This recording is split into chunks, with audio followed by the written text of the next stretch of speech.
My friends, the day has finally come. Europa Universalis 5, a game that connects mechanics and history like never done before, finally makes its debut right here on the channel. Today we're going to dive headfirst into a campaign as the Teutonic Order. We are beset by enemies, the pagan Lithuanians and the Polish wanting to oust us. But that is not that easy. We will withstand. Our Order Knights will establish our very own state here in Prussia and Livonia. We will explore the history of the Teutonic Order and see how it neatly ties into the mechanics and how we act as a country in EU5. If you are eager to dive in headfirst yourself, make sure to check out the game with my link in the description. It helps me out directly as well. Military orders are an incredible form of government in EU5, and I'm super excited to show you what exactly they can do. Maybe we're even going to make a detour to Jerusalem, but you know, we'll see. Now let me tell you, sit down on your couch, on the floor, on the bed, wherever the hell you are, get something to drink, something to eat, and just enjoy what is about to happen. But okay, what is going on in 1337? It is this gentleman right here, Hochmeister Dietrich von Altenburg, who is in charge of everything Teutonic. He's also a scholar. Wow, that is very impressive. There's a lot of literacy coming in my country thanks to this. Now this fella right here has a daunting task. It is a terrible and yet a very opportunistic time for the Teutonic Order in 1337, because we start at war with Lithuania and all of its small subjects. And as you can see right here, yeah, our army strength is nothing compared to what they have on offer. This isn't an easy war. It's not an impossible one either, but it is one of those that you can win if you are the Teutonic Order, because we are a special tag. Now let me just be clear before we jump into this and into the history and everything else. I want to say one thing, and that is that I'm not going to explain all of the mechanics as we go through this here. You will be seeing tutorial videos and such on my channel as well, but the point of this video is to connect what I do mechanically to the history of the Order and how it makes sense what they would consider and what they would do. EU5 solves history through mechanics rather than just events, although again, we are going to see a couple of events as well. If you've paid attention to Europa Universalis 5's development, then you will notice something really weird about this screen that you have in front of you right now. I'll give you 2 seconds. Did you see it? If not, well, look at that. It's 1337 and somehow I have 7,308 manpower in my manpower pool. Where does that come from? If we check, for example, France, we can see, yeah, they have a lot of units, but only 200 professionals. They quite literally cannot afford to maintain any more. One of the biggest professional armies at the start of the game are the Mamluks with, let's take a look at this right there, 2,300 men. How come that I could maintain a significantly bigger army than the Mamluks of all people? Well, the answer lies in history. This sounds amazing to say, and I'm really eager for that being something that I can highlight here in this video. The Teutonic Order, above everything else, is a military order, founded in Acre during the period in which, of course, this territory here was still under Christian control. They were initially running, for example, the trade in the port of Acre. All of this started in 1191, and then eventually they would take on a very important role as a classic military order. Let's be frank here as well, military orders in Christianity, of course, at that time were incredibly common. The Knights Hospitaller, the Knights Templar, and so on, all playing big roles in the governance, but also the security of certain Christian realms. In 1211, it is the Prince of Hungary who calls out to the Teutonic Order, asking them, requesting them to safeguard his eastern border. They do indeed just that and settle in the Burzenland. This territory had at this point already seen migration of Germans, locally known as the Transylvanian Saxons, in the game known as Transylvanian Germans. These people there were being protected now by the Teutonic Order. In this territory right here, we have the Cumans, we have the Pechenigs, we have a variety of pagan raiders, threatening the wealth and prosperity of Hungary. It is this military order that creates a professional force, all of which, by the way, are celibate, just so you know, but it creates a professional force safeguarding this territory. They are given wide-ranging privileges by the Hungarians. Namely, they are allowed to build fortifications, which is huge, because once you grant a privilege like this one, chances of taking it back, well, they are deeply connected to a civil war. They also get the right to, for example, start market towns. This allowed them to immediately become quite prosperous. They built plenty of wooden fortifications in the region, and the only thing that they weren't allowed to do in this territory was, of course, mining precious metals. Precious metals still very much being a privilege of the crown in Hungary. But it seemed too good to be true, because it was. The Teutonic Order had great ambitions, going much further than just being a loyal vassal of Hungary in a border territory. They were dreaming of becoming their very own order state.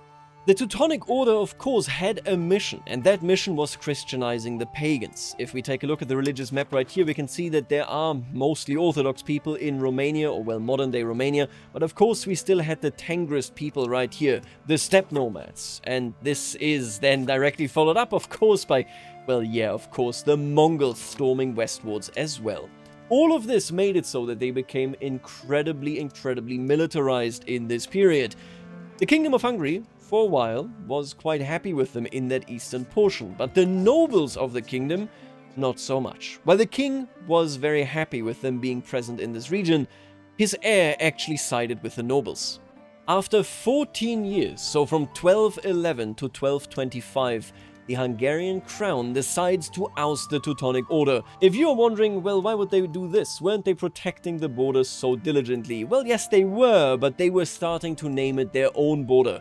They had appealed to the papacy directly. Worrying that the next Hungarian king would oust them completely, they appealed to the Pope, saying that they should become their own order state and only be directly subservient to the papacy itself. Of course, Hungary did not enjoy this prospect and ousted them. While the fortifications in this area remained, the Teutonic Knights did not. It just so happened that in 1226 directly they were asked to come to a different region. You would think that people requesting their existence would have learned by now that the Teutonic Order clearly had a little bit of a bigger ambition than just being friendly border patrol, right? In this case, it is the Duke of Mazovia that is requesting them, because he was struggling with maintaining order in certain areas of Prussia. The Prussians and other local tribes in this area were still very much pagans, a thorn in the side of both the Catholic Polish, the Danes, the Swedes, and the Orthodox Russians to the east. These pagans were dominating the territory in Lithuania, Estonia, Latvia, and of course Prussia itself, making it so that trade was at risk, the important fur trade coming in from Russia, very dangerous. The Hansa had a vested interest in securing these trade routes for sure, but also simultaneously these pagans were raiding both the Poles, but also even other parts of the Baltic coast. It is here when the Masovian Duke says, Teutonic Order, why don't you take a very specific area, and you get to rule that, build your fortifications there, and you keep the area safe. The Teutonic Knights said, don't mind if I do. Between 1226 and the start of the game in 1337, the Teutonic Order and its sister, or rather daughter order I suppose, the Livonian Order, secure more and more of the Baltics under their direct control. We can see this right here, that all of this is directly under the control of the Livonian Order and its vassal bishoprics. Then in the north we have Denmark, still present here as well. They were incredibly active in the Northern Crusades in the period that precedes the gameplay here. But then we have ourselves in Prussia proper. It has to be said that it is no coincidence that it is the Teutonic Order and massive German influence in this region taking control of formerly Prussian and pagan territories. About 2 centuries earlier, the Wendish Crusade happened, where the Danes and local German lords completely crushed the Polabians, Sorbians, and other indigenous Slavic tribes, establishing German control, and then of course making it so that more and more German settlers flooded the territory. This is called Ostsiedlung, a process in which, from the German core territories here in central Germany, more and more Germans were making their way, either invited, like in, for example, Czechia, but also in Silesia, or not so much invited, like in the Polabian territories and indeed in Lithuania, Estonia, and Latvia. These groups make their way there and start settling territory that was decidedly hostile to their endeavors. Now, why am I bringing all of this up? This history isn't just flavor. I'm not just telling you the stuff like, wow, isn't that cool? And now let's start playing a board game.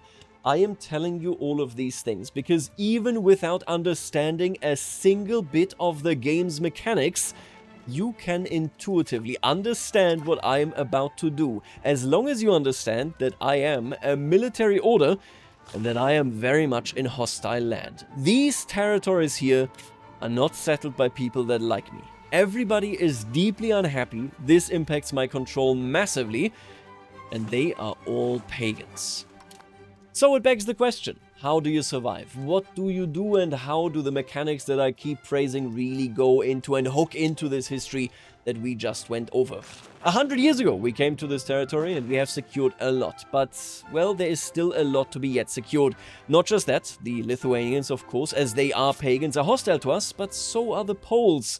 The Poles think of us as invaders, clearly pushing too far, and I mean, yes, that is what we're doing.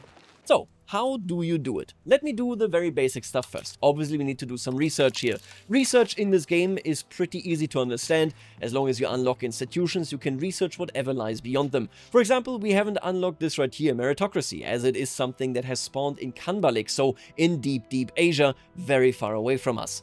This, however, we can research, and now let's take a look at this. I really like monthly diplomats. This will mean that I can interact with people much more easily.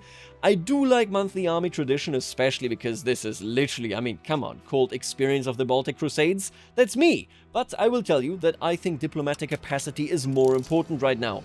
After that, we can go with this.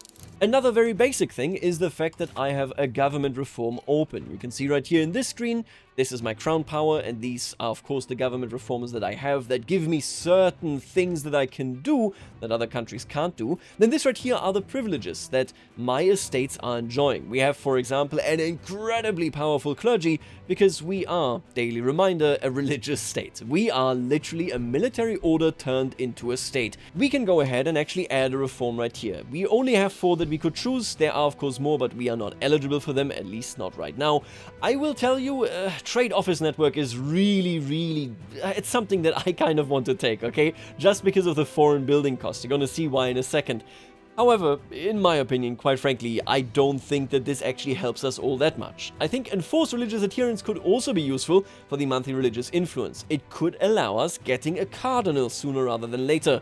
But I think for right now, diplomatic traditions matters a lot more. Sure, it will make us more conciliatory, which we doubtlessly are not. We want to wage war. You can see right here that currently, yep, we are drifting towards belligerent on a pretty alarming rate. But I want the diplomatic reputation so that more people in Germany like me, and I want diplomatic capacity.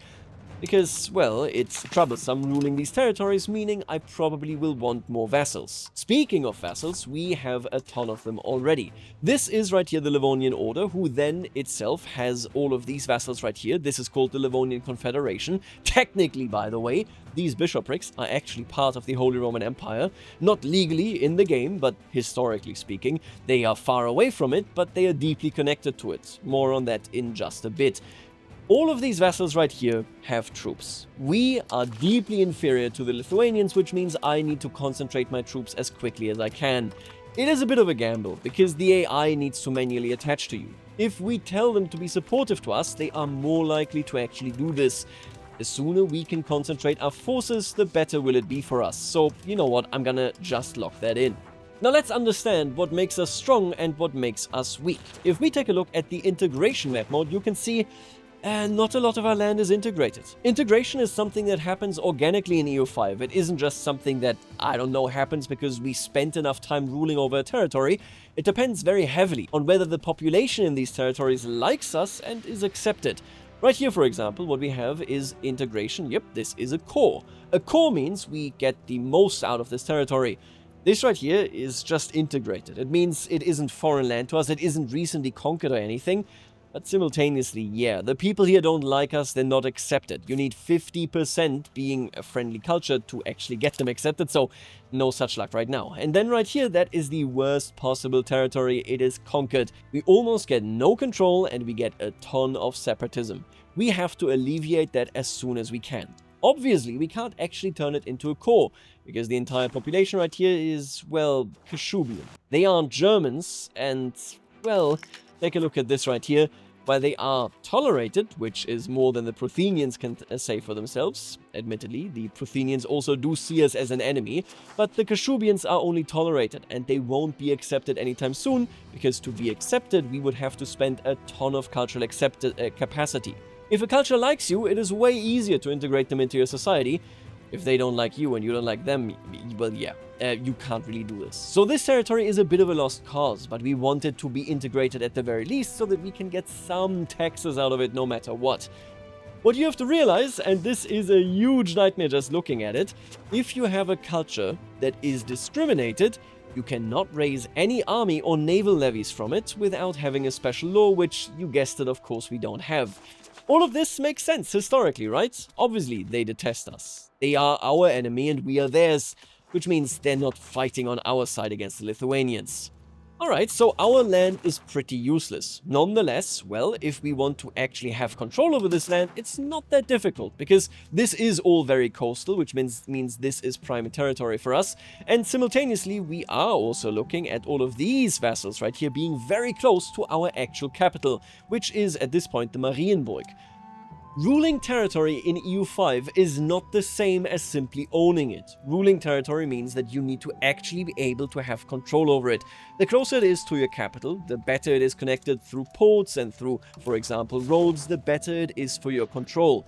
This territory right here, well, look at Marienwerder right here. They are currently taking some of our diplomatic capacity, this bishopric of Pomerania right here, while we could rule them directly, right? I will immediately go ahead and start integrating them. There you go. Start annexation only takes 1 year, and after that I have freed up some diplomatic capacity. That's what I'm talking about. Now let's address the elephant in the room, and that is this massive, massive deficit. We are at war, we have terrible territory, everybody hates us, and I am losing a ton of money every single month. What do we do about this? Well, first of all, I'm going to go ahead and do a lot of minting, even more than inflation here. A little bit of inflation doesn't hurt anybody. It's not great, but you know, it could be worse. Then I'm going to go ahead and tax my nobility quite a bit more. I'm going to tax, in fact, everybody quite a bit more. You can be unhappy, that's fine. I just don't want to go bankrupt. Overtaxing your estates isn't the worst thing in the world, but, well, yeah, it's also not the best thing in the world. Now, where does the actual cost come from? You can see it comes a lot from fort maintenance. We actually have a ton of forts, way more than any other part of the world, which makes a lot of sense if you think about the history of who we are. Well, yeah, everybody hates us. Of course I'm building forts. This is the only way to control and pacify this land. I might recommend that you as a player get rid of a couple of these. It doesn't really matter that you have them everywhere. I'm gonna keep them where they are though, because this here is mechanical roleplay. So okay, we have some expenses that I'm not getting rid of. What do we do about this? Well, we are a military order. For a time, we were sponsored by the Hungarians, then we were sponsored by the Polish, and now we are on our own. But we are actually only surviving in this foreign land because we have foreign benefactors. What does that mean? This is amazing. Listen to this. We have buildings abroad. If you are a military order, you have the option to build order commanderies. Order commanderies are built in other territories, in friendly territories, and they do two things. They will give you manpower and they will give you money. These order commanderies source manpower from nations back home in the core German territories and give us a massive money boost. We are not a real country. I don't think that there's any more exciting way that I can frame this. We barely control any of our territory. We are financed literally from good Christians back home believing in our mission. Now this is only the start. If we take a look at this and I enter order commandery or just the word order, you can see that I can build strongholds, although, yep, that is a lot of strongholds. And these strongholds are nice as well. They give manpower, they can recruit regiments there, and of course they also give fort defense. I don't want to build these too desperately, but that is a neat building as well. Also makes it so that the clergy becomes a lot more powerful than they normally would be. Now the order commandery might say, okay, wait a minute, then why can't you build this anywhere? The reason for this is that I need to be sponsored. Let's take a look at how that works. Bohemia, despite having heard all of these rumors of us wanting to take and take and take more and more land of secular rulers, well, they like us. Maybe that is because Jehan right here, he doesn't see so good. He has a couple of problems there, doesn't he? If we go into the Economy Actions tab, we see this interaction right here that is unique to a military order. We can request military sponsorship. This does several things. A, it doesn't cost us any diplomatic capacity, which means I can spend more on, well, having vassals. It does give us money, it gives us embraced institutions, and most importantly, it lets me build these order commanderies that then will make me even more money. People will only agree to this if they like us. Bohemia likes us. I think you're already getting the drift, right? We are a fake state, a colonial enterprise trying to colonize, but also indeed convert the territories of the Baltics. Currently, we have no standing in these territories. The people here hate us, they don't give us any money, they don't even want to fight for us. But the core territory of the Holy Roman Empire, oh, they love us. Getting more diplomats as quickly as you can as the Teutons is important, because that means that you can lift, of course, the opinions of other countries in the HRE, get them to be your sponsors, and then make sure that they will also go ahead and pay you some money. Upper Bavaria, for example, the current emperor not willing to do this, also wouldn't be paying us that much money, to be fair, but yeah, we gotta get them up.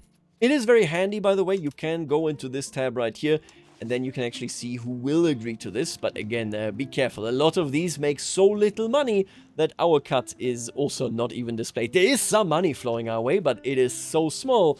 Yeah, it doesn't mean that much. I think I'm going to yoink myself some Münster here. There you go. Gorgeous. You love to see it. And ooh. Oh my god. How about the Papal States himself? Technically speaking, in 1337, supposedly, this is not entirely confirmed, but you know, you get the drift. Supposedly, the Holy Roman Empire actually granted the Teutonic Order rulership and conquest rights for all of Lithuania and Russia. So yeah, we are deeply intertwined with the HRE, not so much with the papacy, which is why we are allied to Bohemia, which is why all of these people are eager to financially support us in our endeavors. So okay, the monetary route is pretty clear right now. We get nice military sponsorships, then we build commanderies and we make some money. How do I win this war though? Well, first of all, we of course set all of our vassals to support it. That is a good start. After that, let me just take a look at this right here. Check this out, by the way. This is my automation menu. I only really automate production methods. Even this I could deactivate. It's not that much that you need to do there. Everything else de-automated, except for replace admirals and generals, because this is super annoying. You know how many armies you can have in this game? Yeah, I'm not going to set individual commanders except in front of battles. So these armies right here are the backbone of everything that we can possibly do. Right? We are looking at feudal levies right here, and then at Crusader Knights and armored horsemen.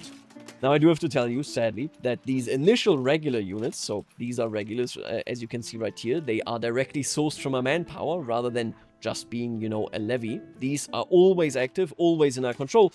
They suck, because they are so small in size that, yeah, they aren't exactly perfect, but they are better than nothing. We're going to set all of our armies to allowing attachment from AI. This makes it so that hopefully, like I said, the AI is actually willing to attach to us. Now, I don't think that this is going to solve all of our issues. I mean, how could it, right? So what I'm going to do is, I'm going to use our galactic manpower pool. This manpower pool is, of course, mostly generated by all these Germans that live in the HRE and are so eager to join the Baltic Crusade. Yeah, we're going to use that manpower right away and build a couple more Crusader Knights. I really wish, just for the theme, to build armored horsemen, but I think the Crusader Knights, just because they are a bigger unit, is better for us here. The idea being, we need more professional troops because we can replenish those no questions asked. Levies, you can't replenish like this. This is a war of attrition, and I have a lot of Germans that are willing to die for it. So, let's go ahead and let's take a look at this armored horseman, of course, quite expensive. Let's build some Crusader Knights. This is done per market. I want to spread it out, you know, just a little bit, so that we get as many units in one go as we can. Now, additionally, I can also actually set more rivals, and, I mean, not a difficult choice. Yeah, it's Lithuania. I hate them, and they need to go. Oh, and there is the main bulk of the Lithuanians. Yep, 5.9k. But look at them, they're all peasants. I don't want to fight them right now, but I think I can do it eventually. They do also have an amazing commander, so we are on pretty equal footing there. Now, the Lithuanians are making a huge tactical blunder right here. Look at their army with a massive, an amazing general, Prince Eftimi Tolstoy. Great name, by the way. An Orthodox Novgorodian, apparently. They are leaving. They are abandoning this Lithuanian army. I am going to immediately use that and crush them. Let's take a gander at this very first battle of the campaign. It is Captain Walter von Christburg who is leading this assault. Let's grab them, and you can see it right here. So, essentially, because we have a lot of units with a lot of frontage and a lot of units that are very fast, we fill our frontage very, very easily. This means we will wipe their lines right here, and then as they trickle in, yep, we can flank them and we can completely wipe them. Look at these numbers. They significantly slowed down the speed of battles, actually, but yeah, I mean, we are tearing them apart. There, oh no, you are going to eliminate them, I see. Yeah, we are. Our AI is not doing us too many favors, but this just gained us 25 war score. That is outrageous, quite frankly. Now here is where something could come in our favor that is massive in EU5. You see these troops? They are walking towards us, but they can't see us, because what we have right here is forest. This tile blocks vision from land and sea. So let's say, for example, this is forest. You cannot see that there are units here if you have boats here, and you cannot see that there are units here if you have surrounding units in these areas. Oh, and they're going for Gulbena. I think they're going for Rauna. So I'm going to try and go there first. Let's see whether we can catch them off guard here. Oh, we do.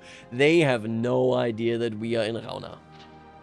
Now, sadly, my allies have abandoned me, but I believe in the ability of my Order Knights. Come on.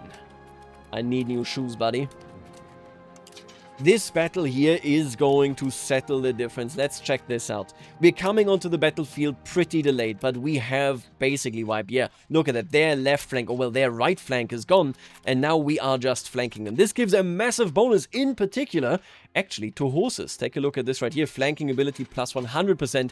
Armored horseman plus 300%. You check this out right there. Yep, this is the flanking ability of the cavalry. This is a victory. Only because we surprised them in actually being in Rauna. This battle between our Order Knights and their peasants ends in their defeat. Absolutely glorious. Yeah, that is what I'm talking about. I like the battle system a lot. I'm going to be honest with you. We are playing our cards perfectly here. We have professional troops. They don't. Now, in the meantime, the main bulk of their army has been sieging this fortification right here, Instaburg. After these initial skirmishes, they're down to 9k. Now, let me see. They don't want to accept any peace deal. I see how it is. Now, I do think they're going to take Instaburg, but it is just one of many fortifications. Keep this in mind. We are currently doing quite well on war score. I don't think I can piece any of them out separately because they are, technically speaking, yeah, they are all vassals of Lithuania. That makes perfect sense, and, well, I mean, this is a crusade. While they are besieging us in the south, let's wipe them out here in the north entirely. Yep, this is a disaster. Instaburg has fallen, also a disaster. And it looks as though they are going west. Oh, yeah, I think we're going to see them in Königsberg before long. But I don't think that that siege actually is going to give them too big of a benefit. As we are wiping out their troops here yet again, you can see we are flanking them so hard. I love having professional troops. I really do. Terra Mariana is ours. Look at that. This is massively decided in the early game by battles. And we have so many fortifications. Taking one, well, it doesn't really do all that much for you, does it? They're down to 7.5k. They've lost 5,000, while I've lost 1,362. And all of a sudden, they actually would accept a peace deal. Oh my god, wait a minute. What would you accept, buddy? Why don't you tell me a little bit about... If they were willing to give me basically Lithuania, I would be pretty happy about that. Now let me just check this. I think I can do something dastardly here. First of all, Bohemia, my beloved.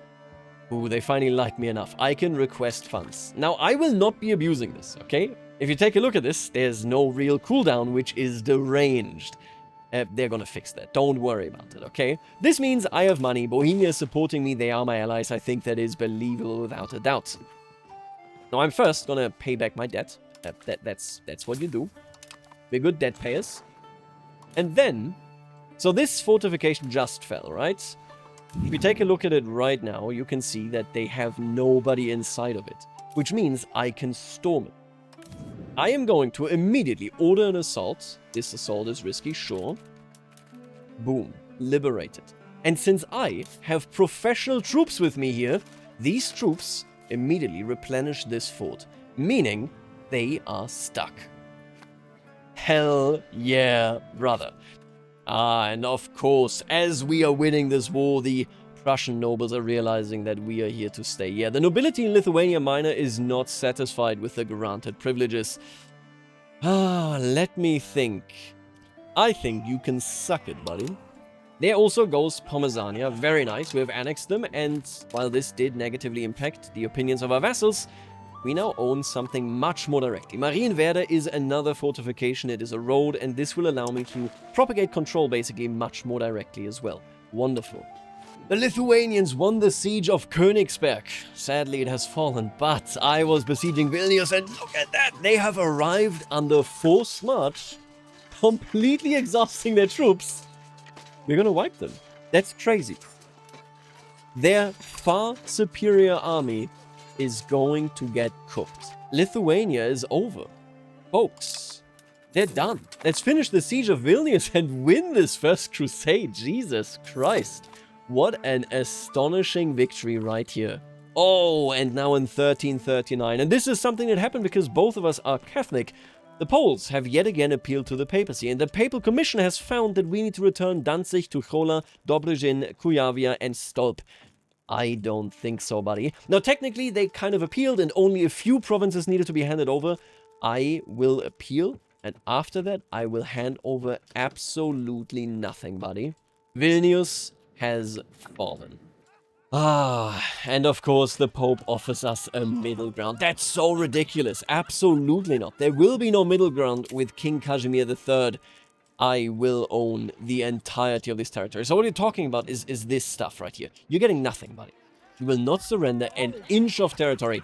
As you can see, we are now getting ticking war score, which should very much deflate the Lithuanians. This first crusade was a massive, massive success. Let's take in the losses real quick. Yeah, okay, we are decimated, but look at them! That is crazy. I think the ruler shall be Albrecht von Welf. He is a noble. You know, with these organizations, this is true as well for historical Jerusalem, it was incredibly important that you had aristocrats in charge, because they would then motivate their families to send money and manpower. So yeah, Albrecht von Welf here is an obvious choice, I think. Let's take a look at this. This country, he is a priest, okay? They are removing, so this is just the default that they spawn in with. I am going to enforce, obviously, my religion on this. That's completely fine. I will turn all of you Catholic. You're now a bishopric. Makes perfect sense. And from there, I will be ceding a couple of provinces to you. I say a couple, specifically because I think I will keep this. It's coastal. We should have a pretty easy time reaching it the moment that we can reach, you know, just in general. And with that, we have taken over this entire region. This guy is now, of course, disloyal because I just force-turned him. It's just a mechanical thing. He's going to get it together, and then we can take control. Let me take a look at Bohemia. Obviously, we're doing quite well with them. We are losing a lot of money right now. I gotta... Oh, it's because we're buying food, right? Yeah, that makes perfect sense. Get back here, and we're gonna see what we do about that, okay? Oh, and France seems to be defeating England pretty easily from the looks of it here. Actually, England seems to be leading. I guess they won more battles, but yeah, the general thing here, the occupation of the coastal territories is taking place. That conflict, I wonder whether it's going to last 100 years, huh? Just looking at that name. Now, let me just look at this. We are making money now, but I am thinking. So our market is currently split between Riga, Krakow, and Lübeck. I think we need our own market. So the idea here is, if I create a market in our surrounding, because currently we have low market access here, low market access there, and low market access there, because we are so far away from each of these market centers. If I center one in here, running my direct market should be easier, and I can actually turn a profit from it. You probably want to focus it on Danzig, just so that it is easier to spread out over the ocean here. How much would it cost me? Wow, we can just afford it. Okay, yeah, let's do it. Create a new market in this target location. And there is Danzig. Let's take a look at it. Boom. Isn't that nice? Yeah, Riga and Danzig now split. Krakow pushed back by quite a bit right there. Nice. It should also actually make our income better after a tick once it readjusts trading. And see, this is what I am talking about. We can invite German settlers. There is a bespoke kind of thing that you can do, invite settlers, there it is. But you also get events. The rather overcrowded Hegau has become too competitive of an environment to live in. That is why many from Hegau and the surroundings have chosen to seek a better life in Danzig. Let me see here. If I spend a lot of money... Ooh, that is actually very nice. 967 pops per month? That's massive if we could do this. Okay, let's do it. To Danzig, yeah. That's amazing, wow.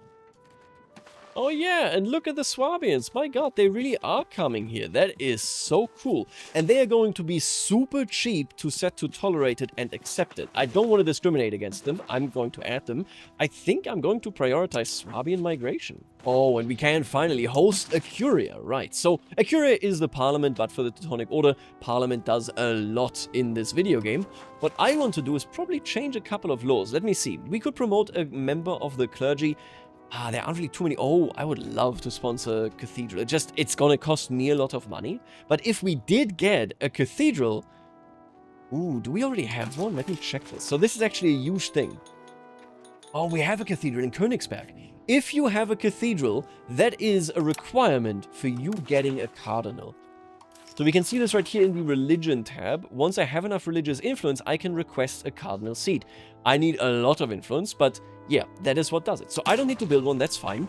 I'm going to host this in Marienburg, that is okay. And then we're going to promote a member of the clergy. They will produce a skilled member. And since this is a hugely supported topic, you can see we have 64% in parliament right away. I am going to see... Yeah, we're going to go ahead with this. I'm going to see whether I can't get something more of use. I would love a law change rather than additional taxes. I think the law change is way better. What would I want? I think we're not going to go with devotion. I think we're going to stick with this one. The other one that I wanted to investigate was this one, divine cause. So safeguard holy sites gives us fort defense.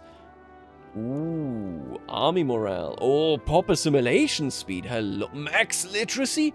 We're going to do pursuit of knowledge. My friends, I think we want pursuit of knowledge eventually, but right now, expulsion of heathens gives us assimilation speed. That sounds exactly what I need. Oh, and there we already are, 1342. We are in the age of the Renaissance, and the big question is, what do we want to do? So this is where the board game characteristic of EU5 is coming through to a certain degree, just to make it so that the general direction of the game is historically aligned, right? So we have this amazing historical backdrop. You can see that we have conquered something, but the land is deeply, deeply useless to us. I'm keeping this just because I like the way it looks, basically. This right here puts us into a frame of mind. What do we want to do in the next era? And, well, I'll be honest with you, I think I want to conquer. Deus Vult is over here, admittedly, but I don't think I need this. I think I'm going to go with a military focus. Yeah, absolutely, because what we get here, for example, is glorious arms. Prestige from land battles goes up. Battlefield commissions gives us army tradition. This stuff is awesome, including the cavalry power. Now, in this new age, new institutions obviously spawn in, and this is pretty complex. For example, the Renaissance can spawn in various places. This is how it is determined. We are following the dynamic rule, which means that it needs to be in Emilia and Romagna or in Lombardy, and that indeed it needs to be a city with a university. The highest chance is in Milano, but honestly, it's all very far away. This does not matter to me. Then again, actually, if I got sponsored by Milano and it spawned there, I could actually become very privy to that institution much earlier than thought. Paris and Genova, we'll see. Getting support from Paris seems unlikely. Why don't you want to give me support, buddy? What's your problem? Strength versus France. Okay, they are not intimidated by me. They can't believe that I can show up and just claim their coastline. Come on. Estonian insurgents attack Livonia, excuse me. An Estonian armed insurgency centered in Danish Estonia started making a move on our Livonian subjects, slaying every Baltic German noble in sight. Their disregard for their masters and Jesus Christ is deplorable. They will fear our wrath of their heavens. This is apparently a historical thing. On the night of St. George in 1343, the native Estonian population rebelled against their Danish overlords and the various foreign nobles that ruled over them. To lead the rebellion, they selected 4 kings from amongst themselves. Jesus, we have the first rebellion against Denmark, and we are joining in against them. Oh my, okay. You, my friend, are going to die. And Denmark apparently goes, you know what, I'm out. In the face of the recent rebellion, the Danish decided to offer us their holdings in Estonia. How much money is that? 103 bucks? I mean, I don't currently have this, but yeah, absolutely. Denmark gets the event sale of Estonia. I'm buying it. Hell yeah, brother. So this happened historically. We're going to take over all of Estonia, and now we are the only force in the coastal Baltics. Beautiful stuff. The good news now is that I can go really lax on the taxes. You can see my buildings abroad are popping up, my diplomacy. Oh, we are getting good money just from the HRE financially supporting me. God bless America, man. All of this makes it so that we are doing well. Now, you and I know, obviously he doesn't know this. Günther here he loves life right now. Well, what is this? He's well connected? Oh, wow. I love this guy. He doesn't know this, but we know this. We are very, very soon going to have a pretty bad time. Yep, there it is. The Black Death in Karabakh. I am not sure that I can do anything about this. Did it just disappear? Oh, no, there it is. Oh, actually pulling a fast one on me. The game was like, oh. Now, in times of need, what you really want to do is rely primarily on making a lot of money from people that will survive the Black Death disproportionately. Obviously, Amber is one of those things, because this will be incredibly, incredibly useful since it goes into the Jewelers Guild. It means we have a high-quality product that nobles will love, and there will be enough nobles, even if there won't be enough peasants. So, you know what? Even if everybody has to die, I'm going to be investing in Amber. Bravo! No! I'm dying. The illness is still everywhere. My life. Now, after the plague is over, and it hit us awfully, like truly, genuinely just terrible what just happened here, we're going to go ahead and we're going to build the very classic, which one was it called? Settlement, I think? There it is. These settlements is what you build in low population territories, because in low population territories, what this will effectively do, there it is, give you massive population growth. I am going to pop this down wherever I can. I'm going to make as much money as I can and then try to make that work. Now, I can tell you that this, at the very least, gave me a lot of modifiers for conversion rate. Let me actually check this, right? How are we doing? Okay, yeah, sure. They are converting. Catholicism really coming through here, which is huge because it will make people a lot happier.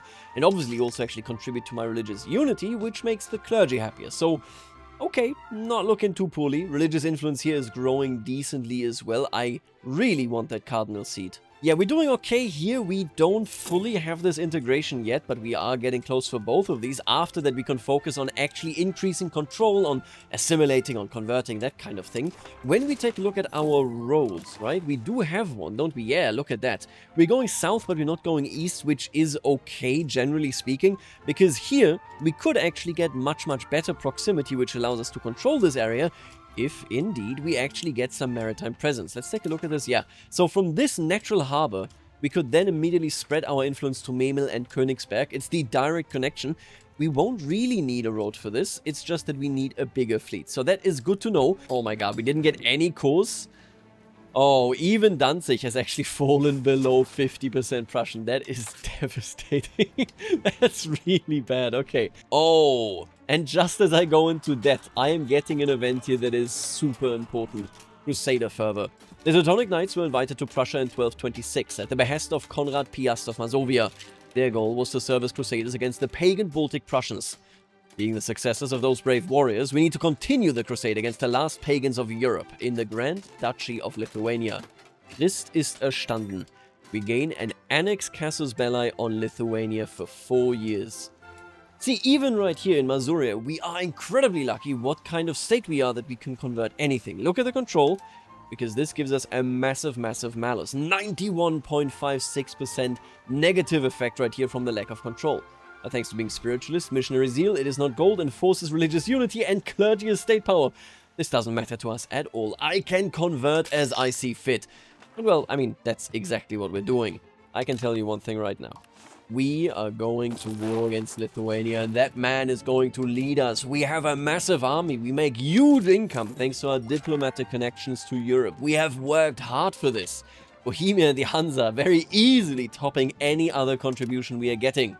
I want to annex you. I'm not sure that I actually can annex them. Sometimes you have a casus belli, but you can't properly enforce it. Denmark, one last time into the breach. One last time waging the Baltic Crusade. You're with me? Let's get this done. I don't even think I need them, but you know what? I think it'll just feel good. Now, I normally don't do this, but I do want to get a benefit out of all of my horses. I'm going to stack these in the center flank so that I know that they will hold. So our elite regulars are on the center flank, right? And then our horses are going to be on the right. I want the right wiped as quickly as we can. You know what? The rest goes to the left.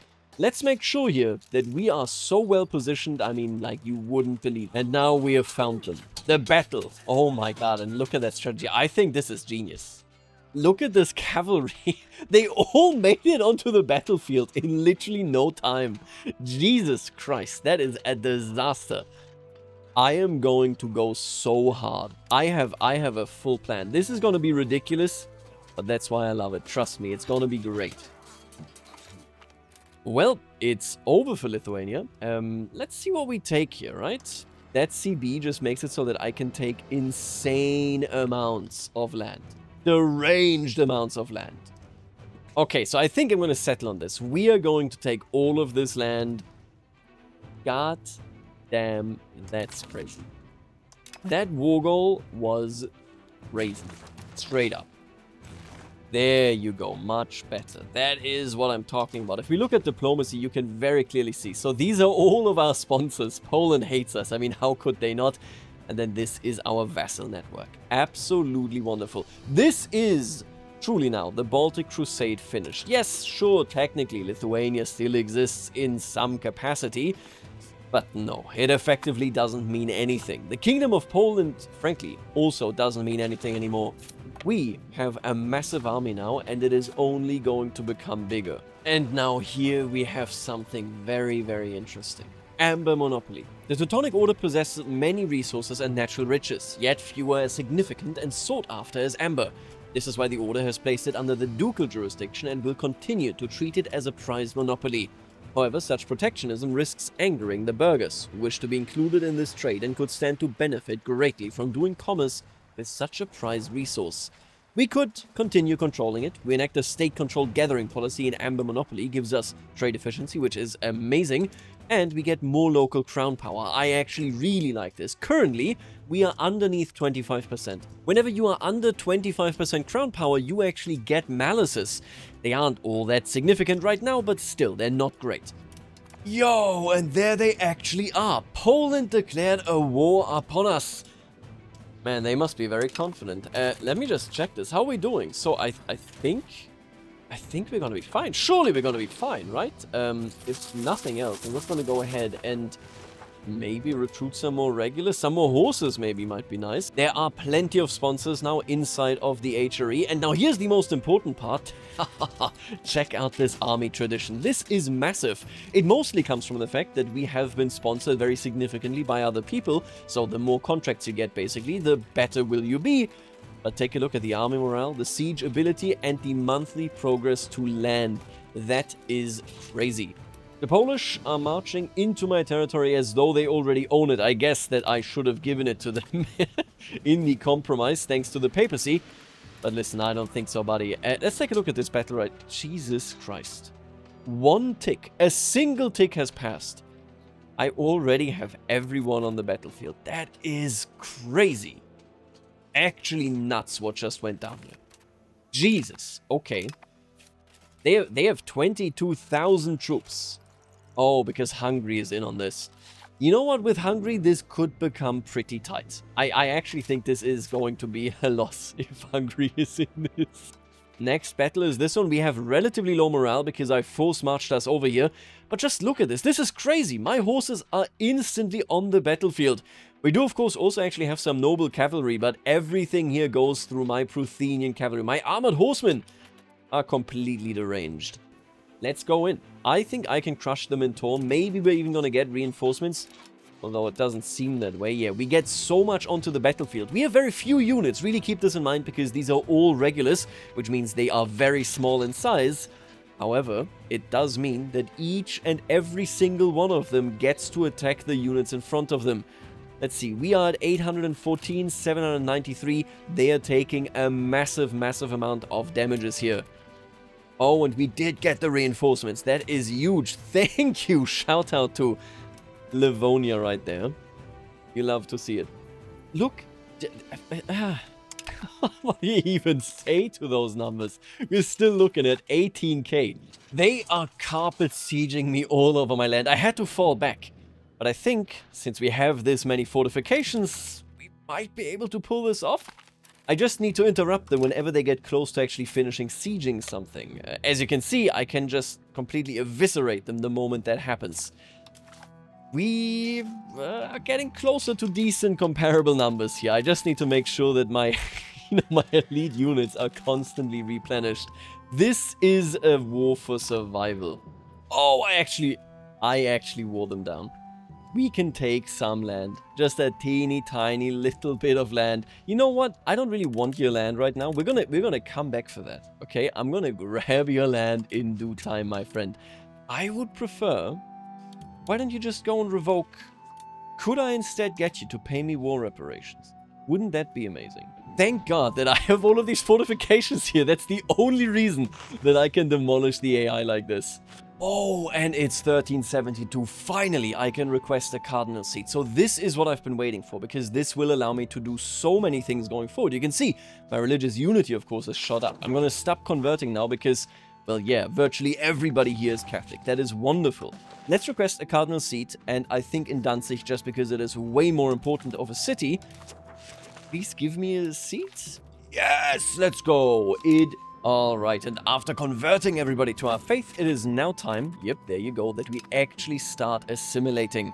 Danzig is now a proper core, which you can see it right here, means a lot for us. We are going up from 81% current control to 96.57.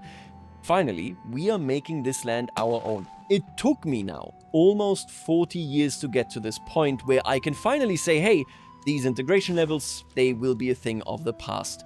I am looking forward to turning this into proper Prussian land. There you go, the bishopric of Lobskaya. They are Novgorodian and Catholic. Orthodoxy is over. Speaking of which, oh yeah, no, Orthodoxy is over. The Ottomans are doing quite well. Mamluks seem to, oh, Portugal, good night.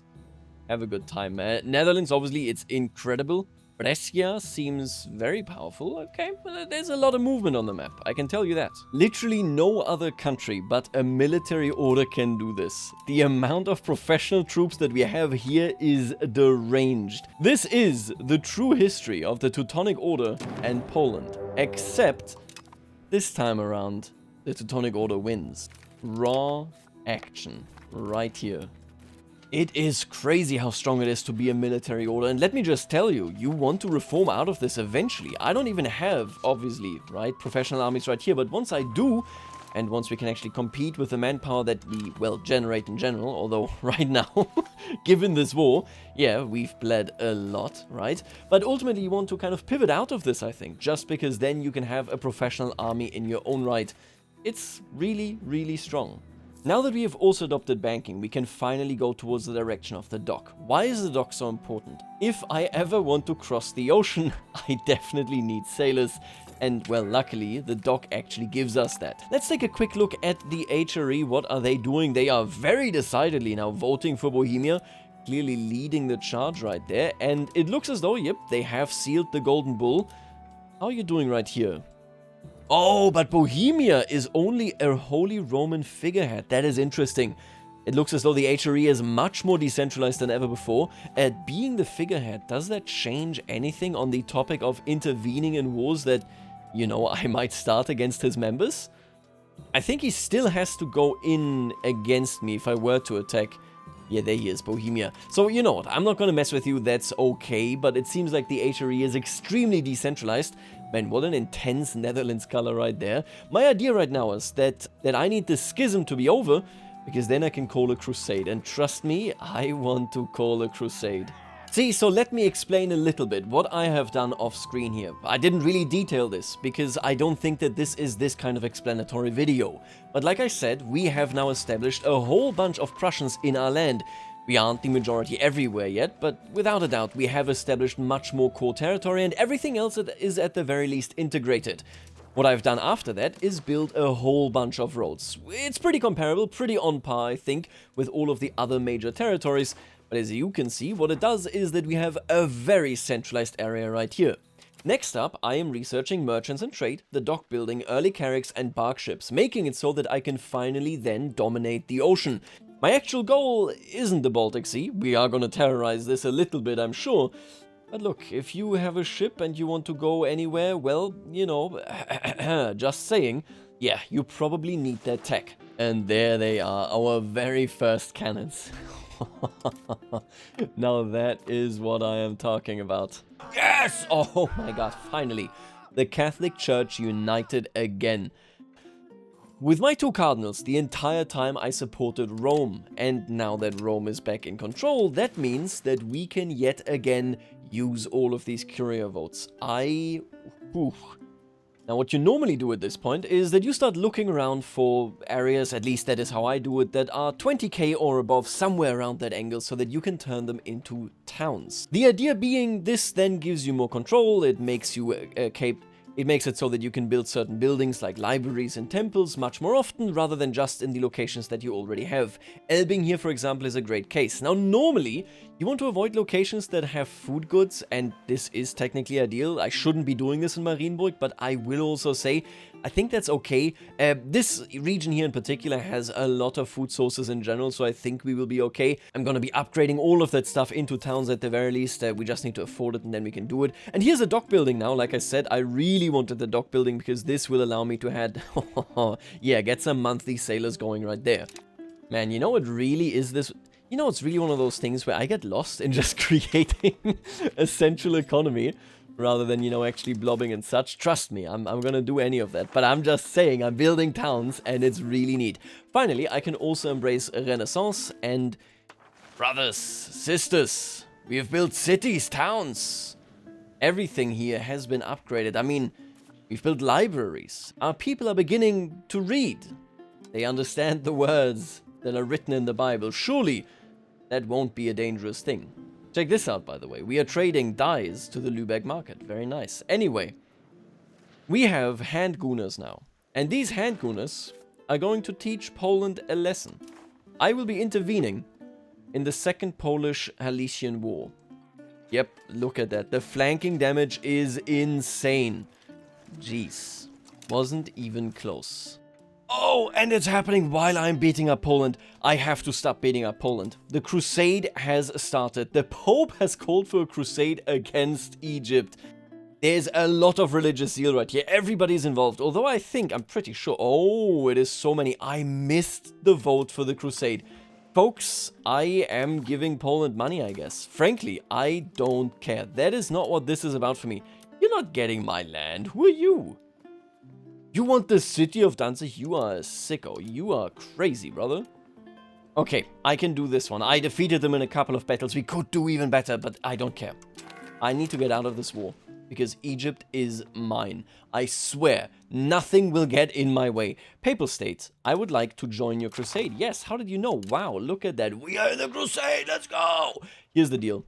I have a navy. I can safely get to Jerusalem. My goal here is to get to Jerusalem, conquer it, and, I don't know, be happy or something. We'll see whether we can find eternal happiness in there. Maybe we can, maybe we can't. The Teutonic Knights are returning all the way to Jerusalem. We were founded in Acre in 1191, and now is the time that we go back to Acre, that we go back to Jerusalem. I don't know that we can do this. I think we can. They're even having a rebellion right now. Don't piece me out for nonsense or something. I need Jerusalem. That is all I need. My god, am I happy that I built these barks. That is incredible stuff. Because they randomly did the crusade. I thought the AI wouldn't do it. I thought they couldn't do it. But they did. They called a crusade and now here we are. It is time that we take what should be ours. Oh, we don't have any food. Let's siege down the very first location. Boom. Still no food. Can I ask you...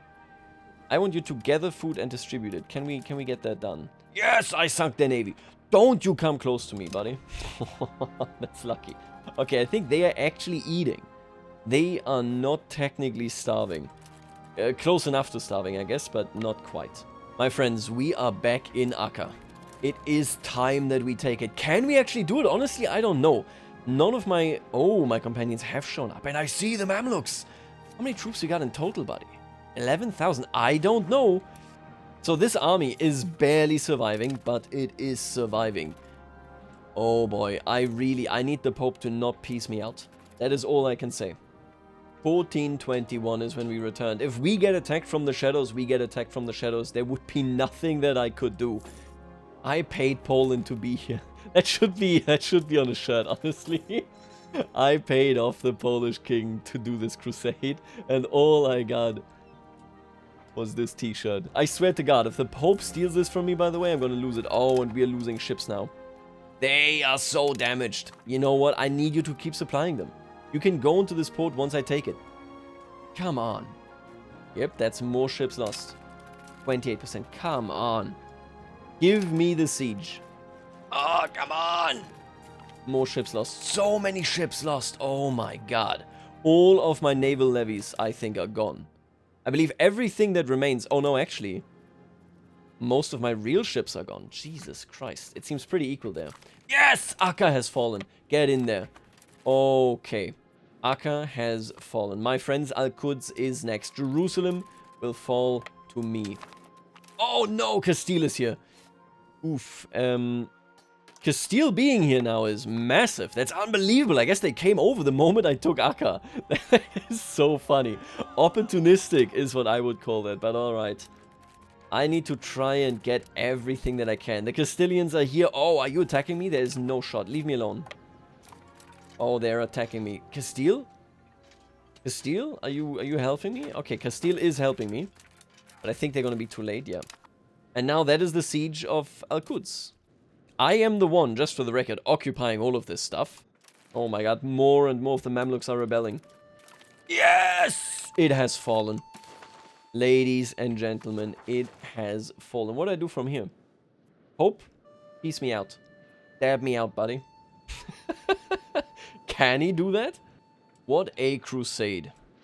We have soundly defeated the Egyptians. Now I just need the Pope to actually agree to giving me that land. Come on, buddy. I know you want to do it. I know you want to do it. Brother. Brother! The crusade is disbanded! Oh my God, what is this? Yo! Okay, okay, okay. Crusades are insanely powerful. Are you kidding? We took over not just the Holy Land, but every single thing we sieged. That is crazy! I did not know that that is how easy it would be to take this land. We have Jerusalem. Jerusalem, oh Jerusalem, my friends. You know what that means? You can't see it right now, because I need to move my capital.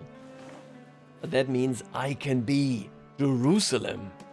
It has been over 230 years since we were founded in the city of Akka, but now we are home. Ladies and gentlemen, we are home.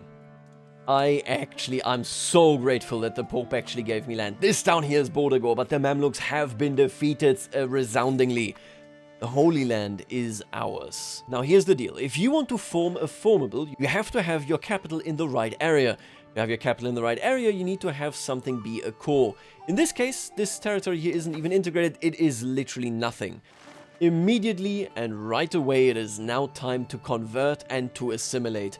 As you can see, Jerusalem itself is seeing some assimilation, but all of these areas are seeing conversion. We are going to turn the Holy Land Catholic. Technically speaking, just to be clear here, I should probably hand this over to a vassal, make them Catholic, and then they handle this. But I want to do this personally. This right here is Chefsache. Now you might say, what are the chances that the Holy Land and virtually the entire coast of the Levant is actually retaken?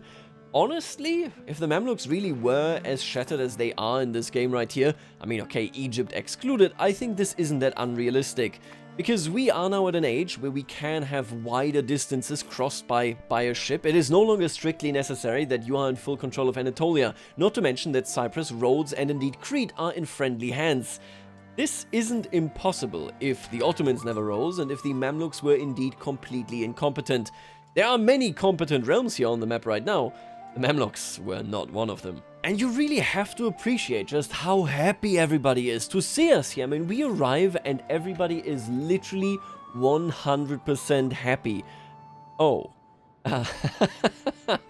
Well, you know what? I'll take it. And see what I did now is I sat down and said, Jerusalem, I want you to be turned Prussian. Now that we have Prussian as the dominant culture in Jerusalem, this also sped up massively. Massively. All of a sudden, Prussian being the dominant culture gives us a 100% bonus. And we go from 1450 something all the way to 1442. Before EU4 starts, I will be able to form Jerusalem as the Teutonic Knights. Now, I will tell you, I also do think that I have done my job in the Baltic quite well. Admittedly, I think there might be some very overpowered things you can do as an order currently, but, I mean, look at this. We have pacified Lithuania and Russia. Everybody should be pretty happy. Except, well, these removants that still remain, I guess. And it is done. We now have an integrated city right here in Jerusalem. It is the first one, actually. I believe there... Now, I do hope that I can actually form Jerusalem. If I remember the script correctly, that should be possible, but you never know. Maybe something changed. There it is. Oh my god. We have gained a core. The location of Jerusalem is now considered a part of our patrimony. We shall defend it to the last drop of peasant blood. Ooh, my friends. So first of all, okay, we can't currently form it. I can move my capital here. 20 stability is nothing. That money is a lot of money. It takes 279 days. All buildings that require this location to be the capital will be destroyed at the end of the month. Well, I guess this is it. Now this, just for the record, is not smart. It is going to shoot our economy, our income, everything right in the foot. Because we are looking, of course, at a city that is very far away. Control will start sinking. And, well, just in general, I really don't think that this is the smartest choice. But, you know what? Sometimes you do stuff for the love of the game. In this case, we're doing it for the love of the faith. Boom. Jerusalem is our new capital, and there it is. Oh my god. Formidable country, Jerusalem, tier 2. What does this give us? It gives us symbol of Catholicism, tolerance of the true faith, okay. Protectors of Jerusalem, damage done versus heathens in battle, that is good. Nothing wrong with that. Rights of the Holy Sepulchre, pretty good, yeah, pretty decent. Latin Patriarch, okay, yeah, sure. That means we want to stay Catholic no matter what, and culture's capacity goes up as well.